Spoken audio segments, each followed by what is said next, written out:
ක්ලීනර්ස් පවුලේ ආරක්ෂාව සහතිකයි.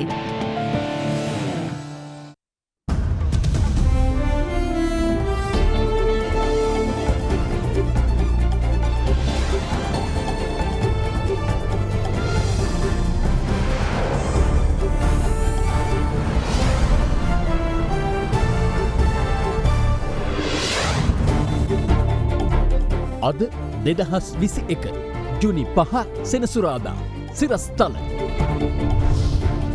දෙවනගල පවුලක් පස්කන්දකට යටවෙයි. මව පියා දියණිය සහ පුතු මරුට අයහපත් කාලගුණයෙන් 1,80,000ක් පීඩාවට අද දෙරණ තත්ත්වය ගුවනින් නිරීක්ෂණය කරයි. මාර්ග නිවාස ඇතුළු බොහොමයක් ප්‍රදේශ පහත්වීම් ජලයෙන් යට වෙලා තියෙන ආකාරය. මෙරට කොවිඩ් ආසාදිතයින් 2,00,000 ඉක්මවයි. අඛණ්ඩව තුන්වැනි දිනටත් ආසාදිතයින් 3,000 පනි. කොවිඩ් මරණයක් රැගෙන යාමේදී සිදු වූ අනතුරකින් උපපොලිස් පරීක්ෂකවරයෙකු මරුට. සපුගස්කන්දේ දැවිතෙල් කාන්දුවක්. කැලණි ගඟට මිශ්‍ර වීම වළක්වයි. පානීය ජලයට ගැටලුවක් නැහැ. කාබනික පොහොර ගොවිතැන ශක්තිමත් කිරීමට සහය දෙන්න ජනපති ලෝක ප්‍රජාවගෙන් ඉල්ලයි. ඇක්ටිවේටඩ් චාකෝල් සමගින් දැන් ඉසුරි නැති ක්ලීන් හිසකට නව ක්ලියර්මෙන් ඩීප් ක්ලෙන්ස්.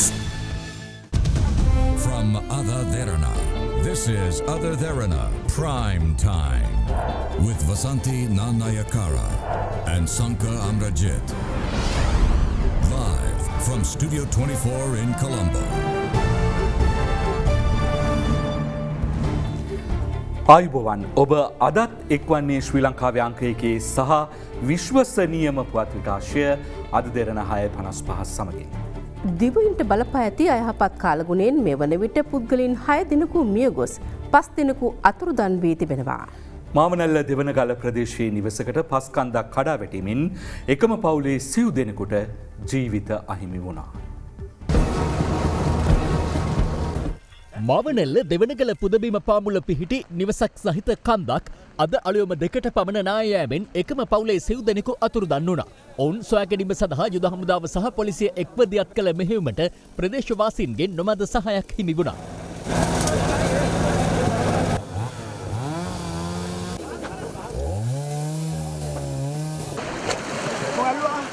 එම මලසිරුරු සොයාගනු ලැබුවේ පැය 10ක් පුරා සිදු කරන ලද මෙහෙයුමකින් පසුවයි.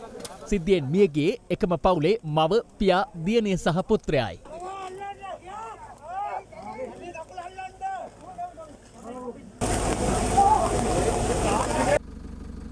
ආපදා කළමනාකරණ මධ්‍යස්ථානයේ පැවසුවේ නායකගේ නිවස ඇතුළු ප්‍රදේශයේ තවත් නිවාස කිහිපයක ජනතාවට ඉන් ඉවත් වන ලෙස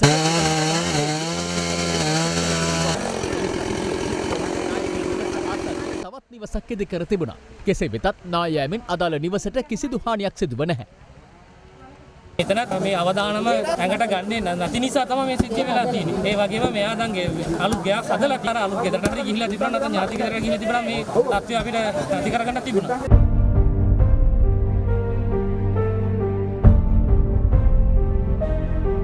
නිර්දදික මෝත්ම සක්‍රිය වීමත් එක්ක මේ වෙනකොට ගංගා රසක් පිටාරගල්ලා ප්‍රදේශ රසක් පහත්වීම් ජලයෙන් යට වෙලා තියෙන ආකාරය පසුගිය දින කීපේ පුරාවටම අපි ඔබට වාර්තා කරා. ඉතින් මේ තත්ත්වය කොයි ආකාරයෙන්ද ජනතාවට බලපාලා තියෙන නිසා කොයි ආකාරයෙන්ද මේ ප්‍රදේශ ජලයෙන් යට වෙලා තියෙන්නේ. අපි සූදානම් වෙන්නේ උඩුගුවනින් ගිහිලා අද දවසේදී මේ පිළිබඳව තොරතුරු ඔබට කියන්නට.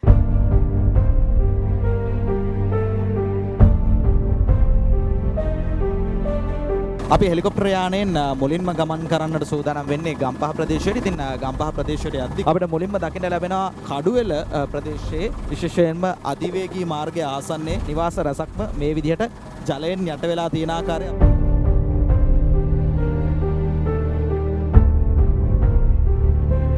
අපි දැන් ඇවිල්ලා තියෙන්නේ ගම්පහ නගරයට. නගර මැදේ බස් නවතුම්පොළ සහ ප්‍රධාන මාර්ග රැසක්ම ජලයෙන් යට වෙලා තියෙන ආකාරය දකින්න ලැබෙනවා. ඒ වගේම තවත් ටිකක් ඈතින් අපිට දකින්න ලැබෙනවා කුරුණෑගල දක්වා දිවෙන අධිවේගී මාර්ගයේත් ඉදිකිරීම කටයුතු අතරතුර ජලයෙන් යට වෙලා තියෙන ආකාරය පස් තට්ටු තමයි ওই විදිහට අපිට රතු පාටට දකින්න ලැබෙන්නේ. සාමාන්‍යයෙන් අඩි 2-3 මට්ටමට තවමත් ජලය රැඳිලා පවතින ආකාරය අපිට උඩුගෝනේ ඉඳන් දකින්න පුළුවන්.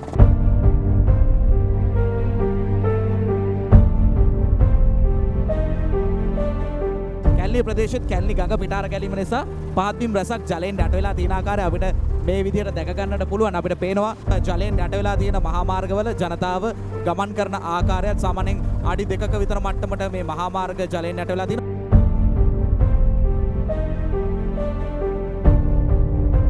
මේ අපි පසු කරමින් යන්නේ දැන් අවිස්සාවෙල්ල ප්‍රදේශයේ හංවැල්ල මීගොඩ කොස්ගොඩ යන ප්‍රදේශ.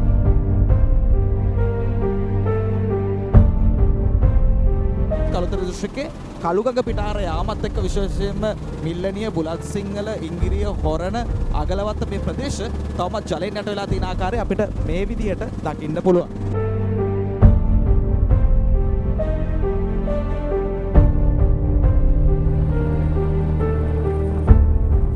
වරකප්පොළ අල්ගම මැදගම කන්ද අද අලුයම 5:30ට පමණ නායාමෙන් එක් පුද්ගලයෙකු ජීවිතක්ෂයට පත් වුණා. ඒ වන විට පුද්ගලයන් 6 දෙනෙකු එම නිවසේ සිට ඇති අතර පස්කන්දට යට වී මිය ගියේ 76 හැවිරිදි එක් දරුපියෙක්. නාය යෑමේ අවදානම හේතුවෙන් එම නිවාසියන්ට ඉන් ඉවත්වන ලෙසට ආපදා කළමනාකරණ මධ්‍යස්ථානය ඊයේ පස්වරුවේ දැනුම් දී තිබෙනවා. දෙවනගල සිද්ධියත් ඉතාම කනගාටුදායකයි. මොකද එහි 2018 සිට මේ නිවෙස් හිමියන්ට ඉවත් වෙන්න කියලා ප්‍රාදේශීය ලේකම් නියෝග නිකුත් කරලා තියෙනවා. මේ ආසන්න දිනවලත් අවශ්‍ය උපදෙස් ග්‍රාම නිලධාරිය ඇතුළු ආපදා නිලධාරීන් දැනුම් දීලා තිබ්බා. නමුත් ඒ අය දිවුරුම් ප්‍රකාශයක් ඉදිරිපත් කරලා අපි මෙතන ඉවත් වෙන්නේ නැහැ, අපිට මෙතන ආරසාව කියලා ඒ අය කැමැත්තෙන් කැමැත්තෙන් එතන පදිංචි වීම හේතුවෙන් මේ අවාසනාවන්ත සිද්ධියට ඇත්තටම ලක් වෙන්න සිද්ධ වුණේ. කැගල් අවිස්සාවේල්ල මාර්ගය, මත්තම ගොඩ බලෝවිට මාර්ගය සහ ගුරුගොඩ ඔය පිටාර ගැලීමෙන් පහත්බිම් රැසක් ජලයෙන් යට වුණා. කෑගල්ල රංවල ඔය පිටාර ගැලීමෙන් නිවාස 20ක් සහ මාර්ග රැසක් ජලයෙන් යට වී තිබෙනවා. කැලණිකාගේ ජල මට්ටම තවදුරටත් ඉහළ ගොස් ඇති අතර නාගලකම් වීදියේ ජල මාපකයේ අගය අද පෙරවරුවේ දක්නට ලැබුණේ අඩි 5මාරක් ලෙසයි. කොළඹ නගරයට අද දිනෙත් තද වැසි ඇදහැලෙමින් පවතිනවා.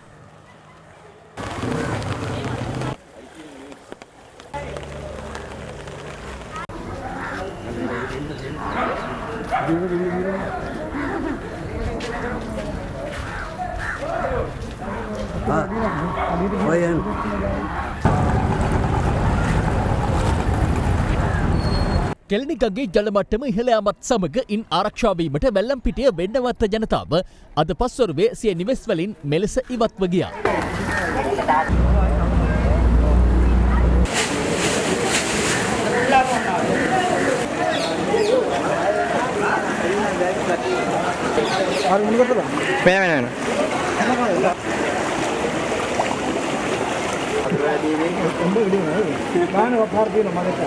කඩුවිල නගරයේද ප්‍රදේශ රැසක් ජලයෙන් යටව තිබූ ආකාරයයි මේ.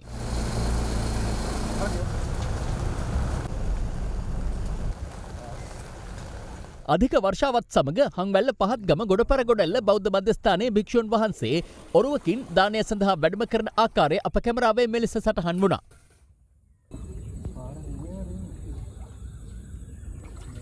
ජලගැලීම් හේතුවෙන් සීතාවක ප්‍රාදේශීය ලේකම් කොට්ටාසේ නිවාස 220ක් ජලයෙන් යට වී තිබෙනවා. අද දින වාර්තාකරු පැවසුවේ පීඩාවට පත් වූ පුද්ගලයන් 1059 දෙනෙකු අවතන් කඳවුරු වෙත යොමු කර ඇති බවයි.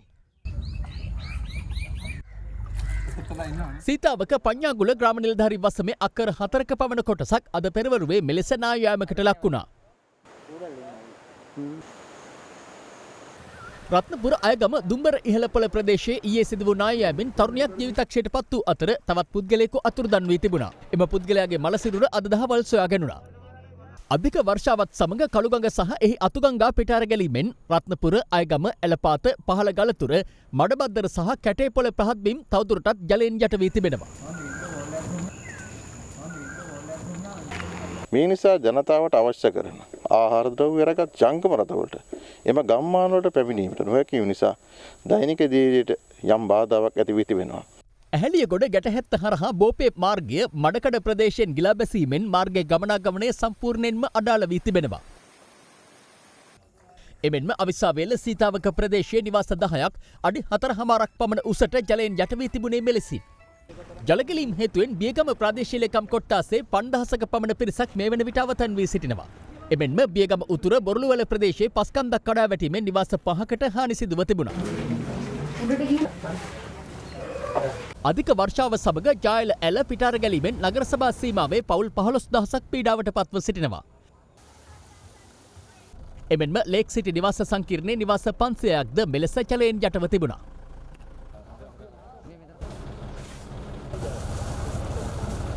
පැත්තට යන්නේ. ජලගැලීම්වලට බැඳවී සිටි ගම්පහ පහළගම විද්‍යාරවින්ද්‍ර පිරිවෙනේ භික්ෂුන් වහන්සේ බෝට්ටුවක් සහ ට්‍රැක්ටරයක් මගින් වෙනත් විහාරස්ථානයකට වැඩම කරවීමට ගම්පහ නගර සභාව පියවර ගත්තා. එමෙන්ම ජලගැලීම් නිසා පීඩාවට පත් වූ ගම්පහ ප්‍රදේශවාසීන්ට දිවා ආහාරය බෙදා දීමටද නගර සභාව කටයුතු කළේ මෙලෙසින්.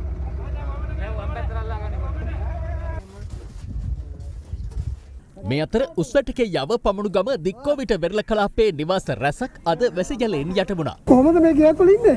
ඉන්නත් මොනවා කරන්නේ කොහේ යන්නද මේ කොරෝනා වෛරස් ඒ දවස්වල? වෙනානේ වෙලා තියෙන විනාශේ. ඉන්න වතුර බහින්න දෙන්නේ නැහනේ. ඊට වෙලා අතනින් ඉන්නේ බස් වල දැන් බස් වල තිර කරලා තියෙදි කොහෙන් බහින්නද වතුරද? ප්‍රදේශවාසීන් චෝදනා කළේ තම නිවාස මෙලෙස යට වී තිබුණද ඉකුත් රජය සමයේ ඉදිකළ වැසි වතුර කළමනාකරණය කිරීමේ ස්වරූපව විවෘත කිරීමට බලධාරීන් ක්‍රියා නොකරන බවයි. මේක හරියොත් මුහුදේ වතුර මට්ටම වැඩි ඉන්න මුහුදේ වතුර මෙහෙට එයි කියලා තමයි ඒගොල්ලන් කියන්නේ මේක අරින්න එපා කියලා. අපි ගම්පහ දිස්ත්‍රික්කේ බලාපොරොත්තු වුණාට වතුර බස්සන්න මේ සොරවුව අසාර්ථක සොරවුවක්. කළුතර දිස්ත්‍රික්කයේද පහත්බිම් රැසක් ජලයෙන් යට වී තිබූ ආකාරය මෙලෙස දක්නට ලැබුණා. ජලගැලීම් හේතුවෙන් පීඩාවට පත් අඟුරුවාතොට පින්නකොළ හේන ප්‍රදේශයේ ජනතාව ආරක්ෂිත ස්ථාන වෙත යොමු කරනු ලැබුවේ පොලිසියේ මැදිහත් වීමෙන්.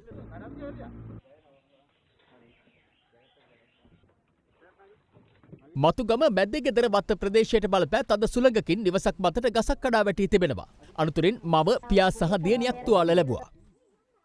ගහ වැටෙනකොටම පොඩි එක්කනාව ගන්න කියලා මම නැගිටිනකොට පොඩි එක්කනාව ගන්න බැරි වුණා. ඊට පස්සේ මේ දෙන්න අර ගල් ගොඩට යට වෙලා තිද්දි දඟල්ලවල කොමාරි මං එළියට අරගත්තා. ගිංගගේ ජල මට්ටම බද්දේගම මාපකයේ මීටර 3.8ක් ලෙස අද දහවල් සටහන් වූ අතර එය පිටාර ගැලීමෙන් උඩන්විටිය උඩුගම තවලම මහබෝධිවත්ත ඇතුළු පහත් බිම් ජලයෙන් යට වුණා. ප්‍රදේශයේ වැඩිපුරම සිටින්නේ කුඩා තේවතු හිමියන්. ඔවුන්ගේ තේවාගාවන් ජලයෙන් යටවීම නිසා ඔවුන් දැඩි පීඩාවට පත් වෙලා තිබෙනවා. ජලගැලීම් හේතුවෙන් අපදාවට පත් ජනතාවට සහන සැලසීම සඳහා බස්නාහිර දකුණ සබරගමුව සහ වයඹ පළාත් ආවරණය වන පරිදි නාවික හමුදා ක්ෂණික ප්‍රතිචාර ගලවා ගැනීම හා සහන කණ්ඩායම් 33ක් යොදවා තිබෙනවා. මේ අතර ජාතික ගොඩනැගිලි පර්යේෂණ සංවිධානය දිස්ත්‍රික්ක 9ක් සඳහා නායෑමේ අනතුරු ඇඟවීම් නිවේදන නිකුත් කර තිබෙනවා.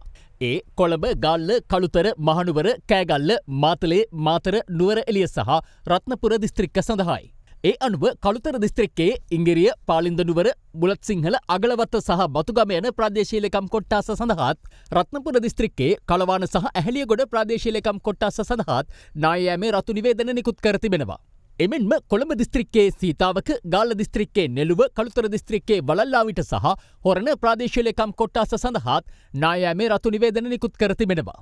කෑගල්ල දිස්ත්‍රික්කයේ ගලිගමුව, මාවනැල්ල, කෑගල්ල, යටියන්තොට, රුවන්වැල්ල, දැරණියගල, බුලත්කොහුපිටිය, දෙහිඔවිට, රඹුක්කන, අරනායක සහ වරකාපොළ ප්‍රාදේශීය ලේකම් කොට්ටාස සඳහාත් නායෑමේ අවදානම් නිවේදන නිකුත් කර තිබෙනවා. නුවරඑළිය දිස්ත්‍රික්කයේ අවදානම් නිවේදන අඹගමුව ප්‍රාදේශීය ලේකම් කොට්ටාසයට නිකුත් කර ඇති අතර රත්නපුර දිස්ත්‍රික්කයේ එම නිවේදනය නිකුත් කර ඇත්තේ අයගම ප්‍රාදේශීය ලේකම් කොට්ටාසයටයි. ඇදහැලෙන අධික වැසි හේතුවෙන් කළුගඟ ආශ්‍රිත පහත් බිම් වන හොරණ, අගලවත්ත, ඉංගිරිය, පාලින්දනුවර, බුලත්සිංහල, දොඩංගොඩ, මිල්ලනිය, මදුරාවල සහ කළුතර ප්‍රාදේශීය ලේකම් කොට්ටාසවල ගං වතුර තත්ත්වය වැඩිවීමේ අවදානමක් පවතින බව වාරිමාර්ග දෙපාර්තමේන්තුව පවසනවා. එමෙන්ම කැලණිගඟේ ජල මට්ටම පිටාර මට්ටමට පැමිණීමෙන් දෙහිඔවිට, රුවන්වැල්ල, සීතාවක, දොම්පේ, හෝමාගම, කඩුවෙල, බියගම, කොළොන්නාව, වත්තල සහ කොළඹ ප්‍රාදේශීය ලේකම් කොට්ටාසේ දැනට පවතින සුළු ගං වතුර තත්ත්වය වැඩිවීමේ අවදානමක් මතුව තිබෙනවා. මේ ගංගාඩෝන වල පහළ ප්‍රදේශවල ජනතාව ගංගාව භාවිතා කිරීම සහ ගංගාව හරහා වැටී ඇති මාර්ග භාවිතා කිරීමේදී සැලකිල්ලෙන් කටයුතු කරන්න කියන ඉල්ලීමත් කරන්න කැමැති. විශේෂයෙන්ම කැලණි, කළු, ගින්, නිල්වලා, අත්තනගලෝය සහ මහඔය කියන ගංගාවන් දියනෑම, බෝට්ටු පැදීම, ඔරු පැදීම වැනි කටයුතු වලින් වැළකී සිටින්න පුළුවන් නම් ඉතා හොඳයි. මේ අතර ඇදහැලෙන අධික වර්ෂාව හේතුවෙන් කොත්මලේ සහ ලක්ෂපාන ජලාශවල එක් වාන් දොරටුව බැගින් විවෘත කර ඇති අතර විමල සුරේන්ද්‍ර ජලාශයද වාන් දමමින් පවතිනවා. ජලපෝෂක ප්‍රදේශවලට අධික වැසි ඇදහැලීමත් සමග කැනියොන්, ලක්ෂපාන, නවලක්ෂපාන, පොල්පිටිය සහ විමල සුරේන්ද්‍ර යන ජලවිදුලි බලාගාරවල විදුලි උත්පාදනය උපරිම ධාරිතාවෙන් සිදු කරන බව විදුලි බල මණ්ඩලය පවසනවා. අපදා කළමනාකරන මධ්‍යස්ථානයේ සඳහන් කළේ අයහපත් කාලගුණයෙන් මෙවන විට පුද්ගලයින් 1,83,028 දෙනෙකු පීඩාවට පත්ව ඇති බවයි. පවුල් 1,145කට අයත් පුද්ගලයන් 5,182 දෙනෙකු මෙවන විට ආරක්ෂිත ස්ථාන 33ක් වෙත යොමු කර තිබෙනවා. ගම්පහ, රත්නපුර, කොළඹ, පුත්තලම, කළුතර, නුවරඑළිය සහ කෑගල යන දිස්ත්‍රික්කවල ආපදා තත්ත්වයන් පත් වෙලා තියෙනවා. අපි සියලු දෙනාගේ ඉල්ලා සිටින්නේ නායම් අවදානම් සහිතව රතු නියෝජන නිකුත් කළ තියෙන ස්ථානයේ ඉවත් වෙන අද උදෑසන දිදු අවාසනාවන්ත සිදුවීමේ රතු නියෝජන නිකුත් කළ තිබුණ නිවසක් ඒ අනුව අද ජීවිත 4ක් අද උදෑසන අහිමි වුණා. ඊට අමතරව මේ ජල පහරත් සමග විනෝද වෙන්නට යන කණ්ඩායම් ඉන්න අතුරුදහන් වීම 3ක් රපෝර්ට් වෙලා තියෙන. ඉතින් අපි ඉල්ලා සිටින්නේ ජනතාවගෙන් කරුණාකරලා රතු නිවේදන දී ඇති ප්‍රදේශ වලින් කට්ටිය ඉවත් වෙන්න. තවත් කාරණයක් කියනවා නම් කොරෝනා පොදුරෙන් අසනීප තත්ත්වයේ සිටින ආවලුන් සිටිනවා නම් 117 ආපදා කළමනා කරන මධ්‍යස්ථානයේ දුරකථන අංකය අමතන්න. ත්‍රිවිධ හමුදාම ස්ථානගත කරලා තියෙනවා. බෝට්ටු ස්ථානගත කරලා තියෙන ඕනෑම අවස්ථාවක මුදවා ගැනීමට පැමිණීමේ හැකියාවක් තියෙනවා. ඔබගේ දුරකථන ආරෝපණය කළ තියාගන්න. මේ අතර අද පෙරවරු 8 අවසන් වූ පැය 24 තුළ වැඩිම වර්ෂාපතනය කෑගල්ල අල්ගම ප්‍රදේශයෙන් වාර්තා වුණා. එය මිලිමීටර 197.5ක්. දින ගණනාවක් පුරා ඇදහැළුණු මෙම වර්ෂාව හෙට දිනෙත් ඇදහැළුණු ඇති බවට අනාවැකි පළ වෙනවා. විශේෂයෙන්ම බස්නාහිර, සබරගමුව, වයඹ සහ මධ්‍යම පළාත්වලත්, ගාල්ල සහ මාතර දිස්ත්‍රික්කවලත් විටින් විට වැසි හෝ ගිගුරුම් සහිත වැසි ඇතිවීමේ අවදානමක් තියෙනවා. ඒ වගේම අද රාත්‍රී කාලයේත් ඌව සහ නැගෙනහිර පළාත්වලත් වැසි ඇතිවිය හැකියි. එමෙන්ම ගංගා ආශ්‍රිත ජල මට්ටම් තවදුරටත් ඉහළ යාමේ අවදානමක් තියෙන නිසා ගංගා ආශ්‍රිතව පහත් බිම්වල ජනතාව ඒ ගැන විමසිලිමත් වීම වැදගත්. මේ අතර දිස්ත්‍රික්ක 9ක් සඳහා නායම් අනතුරු ඇගයීමේ නිවේදන නිකුත් කරලා තියෙනවා. ඒ කොළඹ, ගාල්ල, කළුතර, මහනුවර, කෑගල්ල, මාතලේ, මාතර, නුවරඑළිය සහ රත්නපුර යන දිස්ත්‍රික්කවලට. ඉතින් මේ පවතින අයහපත් කාලගුණ තත්ත්වයේ ඉදිරි වර්ධනයන් සහ වෙනස්කම් ගැන අවධානයෙන් ඉන්න කියලත් අපි ඔබට සිහිපත් කරනවා. සපුගස්කන්ධ තෙල් පිරිපහදුවේ ඉන්ධන නැවත පිරිසිදු කිරීමේ මධ්‍යස්ථානයේ ඇති දැවි තෙල් අධික වර්ෂාවත් සමග ටැංකි වලින් පිටාර ගොස් තිබෙනවා. කෙසේ වෙතත් නාවික හමුදාව ඇතුළු අදාළ පාර්ශ්වයම ජලය කැලලි ගඟට මිශ්‍ර වීම වැළැක්වීමට මෙවන විටත් පියවරගෙන ඇති බැවින් කොළඹ සහ ගම්පහ ප්‍රදේශවල පානීය ජලයට ගැටලුවක් ඇති නොවන බව ජාතික ජල සම්පාදන හා ජල පවහන මණ්ඩලය සඳහන් කරනවා. සපුගස්කන්ධ තෙල් පිරිපහදුවෙන් ඉවත් වන ඉන්ධන නැවත පිරිසිදු කිරීමේ මධ්‍යස්ථානයේ ඇති දැවිතෙල් මිශ්‍රණ අඩංගු ගබඩා ටැංකි තුළට ඊයේ පස්වරුවේ වැසි ජලය කාන්දු වී තිබෙනවා. ඉන්පසුව එම ජලය පිටාර ගලා ගිය අතර මේ හේතුවෙන් ඒ අවට නිවාස 75ක පිරිස් පීඩාවට පත් වුණා. මේ ඊයේ රෑ ඉඳලම තමයි මේ තෙල් එන්න ගත්තේ. මෙතන තියෙනවානේ පට්ටිවිල වෝටර් බෝඩ් එකේ වතුර මේ ටැංකිය. ඒ ඔක්කොම මේ තෙල් ගිහිල්ලා ගඟට වැටෙන්නේ එතන. මෙලෙස බැහැරගේ දැවිතෙල් මිශ්‍ර වූ ජලය පට්ටිවිල ප්‍රදේශයෙන් කැලණි ගඟට මුසුවීමේ අවදානමක් මතුව තිබුණා. ඒ අනුව දැවිතෙල් බාහිර පරිසරයට පැතිර යාම වැළැක්වීම සඳහා සපුගස්කන්ධ තෙල් පිරිපහදුවේ නිලධාරීන්, නාවික හමුදාව හා වෙරළාරක්ෂක දෙපාර්තමේන්තුව එක්ව ඒ වටා ආවරණ දැලක් එලා තිබෙනවා. බලශක්ති අමාත්‍ය උදේ ගම්මන්පිල මහතා අද පස්වරුවේ මෙම තත්ත්වය නිරීක්ෂණය කළා.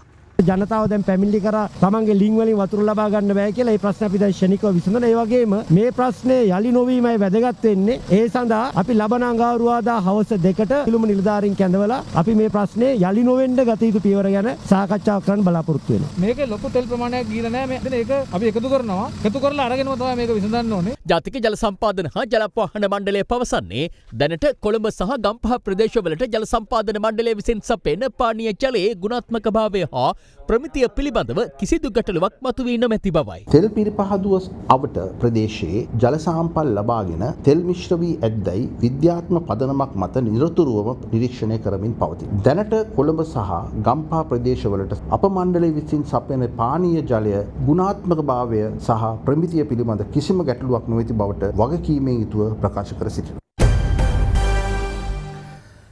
මෙරට සමස්ත කොවිඩ් ආසාදිතයන් සංඛ්‍යාව අද පස්වරුවේ ලක්ෂ 2 සීමාව ඉක්මවා ගියා. ඒ අද වාර්තා වූ නව ආසාදිතයන් 2280 දෙනා සමගින්. එමෙන්ම තවත් කොවිඩ් ආසාදිත මරණ 48ක් සෞඛ්‍ය සේවා අධ්‍යක්ෂ ජෙනරාල්වරයා ඊයේ දිනේදී තහවුරු කළා.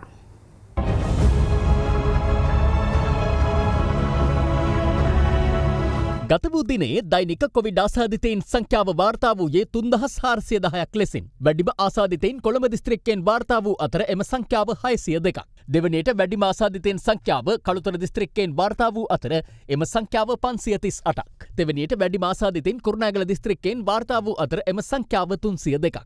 මීට අමතරව ගාල්ලෙන් ආසාදිතයන් 276ක්, රත්නපුරෙන් 268ක්, නුවර එළියෙන් 237ක්, මහනුවරින් 153ක්, ගම්පහින් 151ක් සහ මඩකලපුවෙන් ආසාදිතයින් 104 දෙනෙකු ඊයේ වාර්තා වී තිබුණා. ඊයේ කරන ලද PCR පරීක්ෂණ සංඛ්‍යාව 21754ක්. දින ගණනක් සංචාරසිව අපනලා තියෙන්නේ ඇයි මේ කොවිඩ් සංඛ්‍යාව අඩු වෙන්නේ නැහැ, මරණ අඩු වෙන්නේ නැහැ. 25 වෙනිදා ඉඳලා බලද්දි මේ වෙද්දී අපි බීජ ඖෂධ සමයෙන් සැලකපුවාම සාමාන්‍යයෙන් රෝගීන්ගේ අඩුවීමක් පෙන්වන්න කරන්න පුළුවන් වෙන්නේ ලබන සතියේ අග භාගයේ විතර. නමුත් අපේක්ෂා කරපු තරම් මේක ප්‍රතිඵලදායක වෙන්නේ නැහැ කියන එක පැහැදිලි. විශේෂයෙන්ම අපිට පේන්න තියෙනවා බොහෝ පිරිස් අත්‍යවශ්‍ය සේවා ලේබලයට මුවා වෙලා අනවශ්‍ය ලෙස සංචරණය කරනවා සහ අනවශ්‍ය ලෙස ගමන් බිමන් යනවා. මේ අත්‍යවශ්‍ය සේවා අත්‍යවශ්‍ය ලෙසම සීමා කිරීමකට ලක් කරේ නැත්නම් කෙතරම් දුරට මේ සංචරණ සීමා දීර්ඝ කරත් අපිට අපේක්ෂිත ප්‍රතිඵල ලබා ගන්න බෑ කියන එක පැහැදිලියි.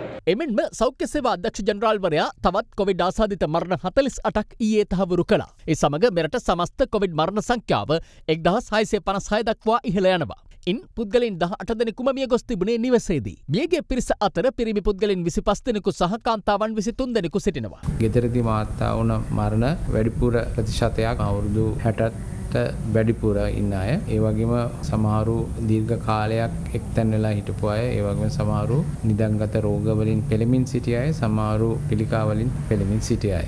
හැටන් දික්කොේ මූලික රෝහලේ සිට මඩකලපුවේ ඔට්ටමාවඩි දක්වා කොවිඩ් ආසාදිත මලසිරුරක් රැගෙන යාමට ආරක්ෂාව සැපයූ හැටන් පොලිස් නිලධාරීන් පිරිසක් රැගත් වෑන් රථයක් අද පෙරවරුවේ අඩි 200ක් පමණ ප්‍රපාතයකට පෙරළී ගියා. හැටන් කොළඹ ප්‍රධාන මාර්ගයේ වටවල කැරොලයිනා වත්ත ප්‍රදේශයේදී සිදු වූ මෙම අනතුරෙන් වෑන් රථයේ සිට උප පොලිස් පරීක්ෂකවරයෙක් ජීවිතක්ෂයට පත් වුණා. පොලිසිය පැවසුවේ සිද්ධියෙන් තවත් පොලිස් නිලධාරීන් 30 දෙනෙකු බරපතල තුවාල ලැබූ බවයි. එමෙන්ම කොවිඩ් ආසාදිතව මියගිය පුද්ගලයාගේ ඥාතීන් පිරිසක්ද අදාළ වෑන් රථය තුල සිටි බව සඳහන්. ඔවුන් සියලු දෙනා වැඩිදුර ප්‍රතිකාර සඳහා නාවලපිටිය දිස්ත්‍රික් මහරෝහල වෙත මාරු කර යවා තිබෙනවා. අනතුරින් මියගියේ හැටන් පොලිසියේ සුළු හා විවිධ පැමිණිලි අංශයේ ස්ථානාධිපති උප පොලිස් පරීක්ෂක බෙනට් කුමාරසිංහ නැමැති 57 හැවිරිදි නිලධාරියායි. කෑගල්ලේ පදිංචිකරුවෙක් වන ඔහු ඊයේ දින හැටන් නගරයේදී අවසන් වරට රාජකාරී කටයුතු වල නිරත වූ ආකාරයයි මේ. ඕස්ට්‍රේලියානු රජයෙන් මෙරටට ලබා දුන් වෛද්‍ය ආධාර තොගයක් ඊයේ එරට රාජකීය ගොන් හමුදාවට අයත් ගුවන් යානයකින් මත්තල ගොන් තොටුපළ වෙත රැගෙන එනු ලැබුවා. මුඛ ආවරණ, අත්සෝදන දියර, ආරක්ෂිත ඇඳුම් කට්ටල ඇතුළත් අමරිකානු ඩොලර් 2,47,000ක් පමණ වටිනා වෛද්‍ය ආධාර බාරගනු ලැබුවේ අමාත්‍ය නාමල් රාජපක්ෂ සහ රාජ්‍ය අමාත්‍ය ඩී.වී. චානක යන මහත්වරුන් විසින්. එමෙන්ම අමරිකානු රාජ්‍යය මෙරටට ප්‍රදානය කළ අමරිකානු ඩොලර් මිලියන 6ක් වටිනා සෞඛ්‍ය උපකරණ තොගයක්ද අද අලුයම කටුනායක ගොන් තොටුපළ වෙත රැගෙන එනු ලැබුවේ අමරිකාවට අයත් භාණ්ඩ ප්‍රවාහන ගුවන් යානයකින්. මුඛ ආවරණ ඇතුළු එම සෞඛ්‍ය උපකරණ මෙරට ඉදිරි පෙළ සෞඛ්‍ය කාර්ය මණ්ඩල වෙත ලබා දීමට නියමිතයි. මේ අතර කොවිඩ් මර්ධන එන්නත් කරන වැඩසටහන අදත් ප්‍රදේශ කිහිපයකදීම ක්‍රියාත්මක කෙරුණා.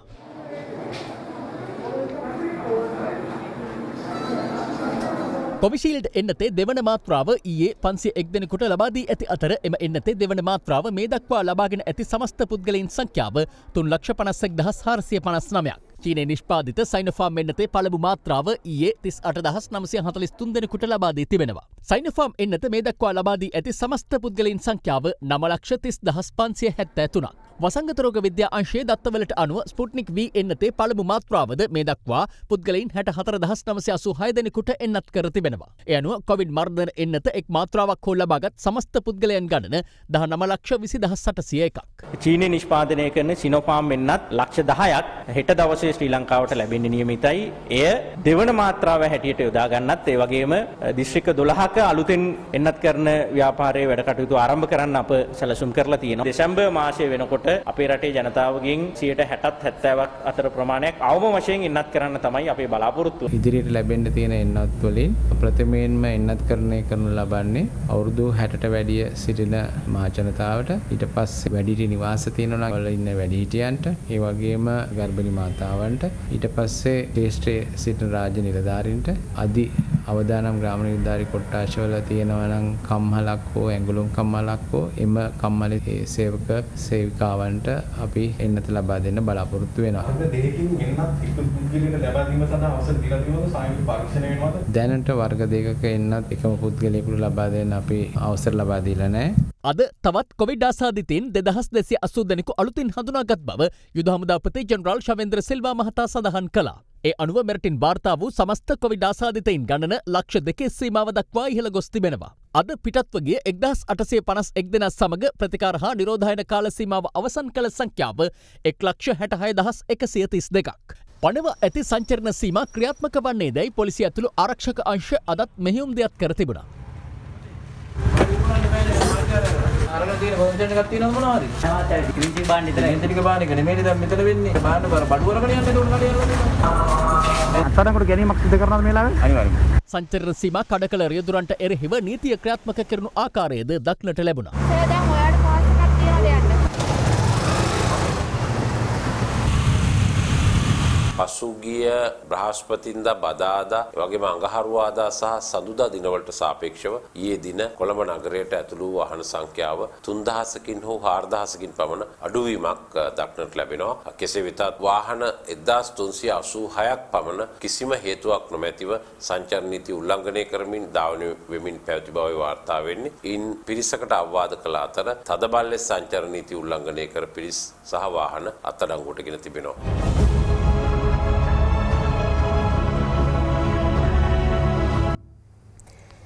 මෙරට කාබනික ගොවිතැන ශක්තිමත් කිරීම සඳහා වන රජයේ වැඩපිළිවෙලට සෙසු රටවල බහුජාතික සමාගම්වල සහ ආයෝජකින්ගේ සහාය අපේක්ෂා කරන බව ජනාධිපති ගෝඨාභය රාජපක්ෂ මහතා පවසනවා. ජනාධිපතිවරයා මේ අදහස් පළ කළ ඊයේ පස්වරුවේ ඉතාලියේ රෝම නගරයේ පැවති ලෝක ආහාර සුරක්ෂිතතාව පිළිබඳව වන සැසිය වීඩියෝ තාක්ෂණය ඔස්සේ අමතමින්. ලෝක ආහාර සුරක්ෂිතතාව පිළිබඳ එක්සත් ජාතීන්ගේ කමිටුවේ 48 වන සමුළුවේ කෘෂි පරිසර විද්‍යාව පිළිබඳ සැසිය ඊයේ ඉතාලියේ රෝම නගරයේදී පැවැත්වුණා. රටවල් රැසක නියෝජිතයින් මෙම සමුළුව සඳහා වීඩියෝ තාක්ෂණය ඔස්සේ සම්බන්ධ වුණා. In April of this year, the government of Sri Lanka banned the import of artificial fertilizer. මේ වසරේ අප්‍රේල් මාසයේදී ශ්‍රී ලංකා රාජ්‍යය රසායනික පොහොර, කෘමිනාශක ද්‍රව්‍ය සහ වල්නාශක තහනම් කළා. රසායනික පොහොර සහ කෘමිනාශක භාවිතය හේතුවෙන් අපේ රටේ ගොවීන් බෝනවන රෝගවලට ගොදුරු වී සිටිනවා. ඔවුන් දිගු කාලයක සිට නිදන්ගත රෝගවලින් පෙළෙන බව හඳුනාගෙන තිබෙනවා. අතිරික්ත පොහොර පොළව දූෂණය කර භූගත ජලයට එකතු වී තිබෙනවා. ඉන් පස නිසරු වී ජලය දූෂණයට ලක් වුණා. ශ්‍රී ලංකා රජය අපේ රටේ ගොවීන්ට හා කෘෂිකර්මාන්තයට සහාය දෙනවා. කාබනික ගොවිතැනට මුල් තැන දීමෙන් කෘෂි පාරිසරික සංක්‍රාන්තියක් සිදුවේ. මේ ආන්තරණයට සහාය ලබා දීම සඳහා ශ්‍රී ලංකා රජය ගොවින්ට සහනාධාරමෙන්ම වී ලබා දීමට කටයුතු කරනවා. ඒ වගේම ගොවින්ට සහනයක් ලබා දෙමින් වී වලට සහතික මිලක් ලබා දෙන්න කටයුතු කරනවා. ඒ නිසා අපේ රටේ කාබනික ගොවිතැන සඳහා දේශීය ධාරිතාව ශක්තිමත් කිරීමට සෙසු රටවල බහුජාතික සමාගම්වල තාක්ෂණික විද්‍යාඥයින්ගේ මෙන්ම ආයෝජකයින්ගේද සහයෝගය අපේක්ෂා කරනවා.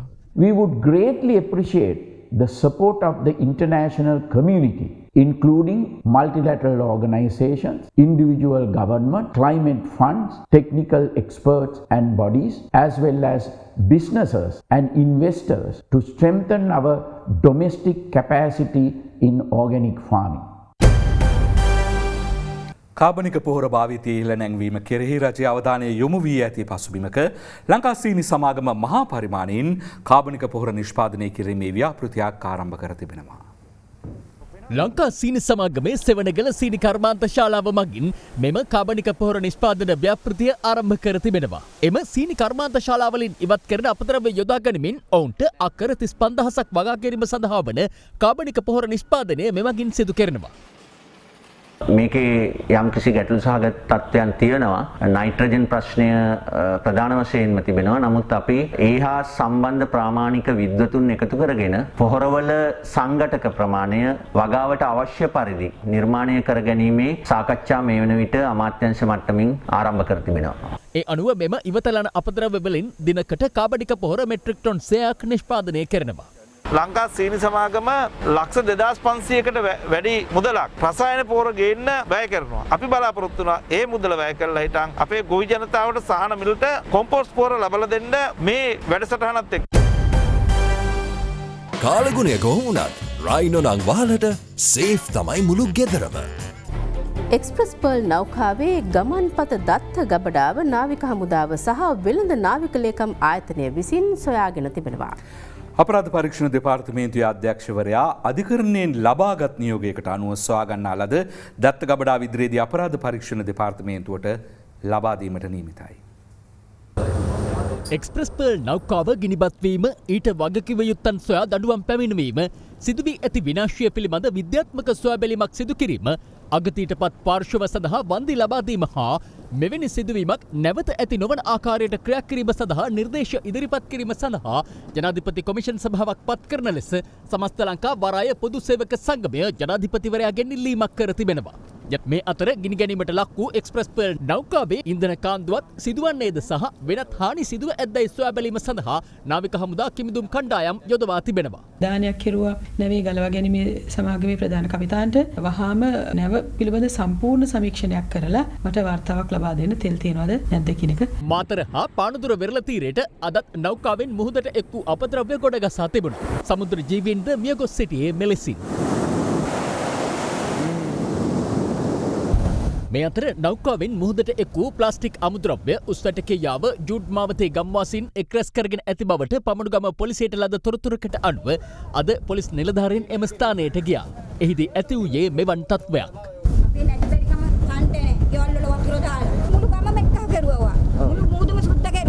පොලිසිය සඳහන් කළේ මෙම ප්ලාස්ටික් අමුද්‍රව්‍ය තොගය නාවික හමුදාවට බාර දෙන බවයි.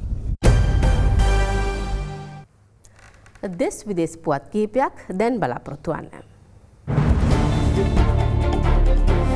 හම්බන්තොට ලංකා ලුණු සමාගම යාපනයේ ප්‍රදේශයට බෙදා හැරීම සඳහා පෞද්ගලික ලොරියක් මගින් මුද්‍රා තබා යැවූ ලුණු ටොන් 20ක් අතුරුදන් වී ඇතැයි ලැබුණු පැමිණිල්ලක් මත පාරිභෝගික කටයුතු අධිකාරිය පරීක්ෂණයක් ආරම්භ කළා. ඒ අනුව අදාළ ලොරි රථයේ රියදුරු රන්න ප්‍රදේශයේදී වැටලූ අතර ඔහුගේ ප්‍රකාශ පරස්පර වීම හේතුවෙන් වැඩිදුර විමර්ශනයක් පොලිසිය මගින් ක්‍රියාත්මක. ඒ සමගින් අපගේ ප්‍රධාන ප්‍රවෘත්ති ප්‍රකාශය අදට නිමාවට පත් වෙනවා.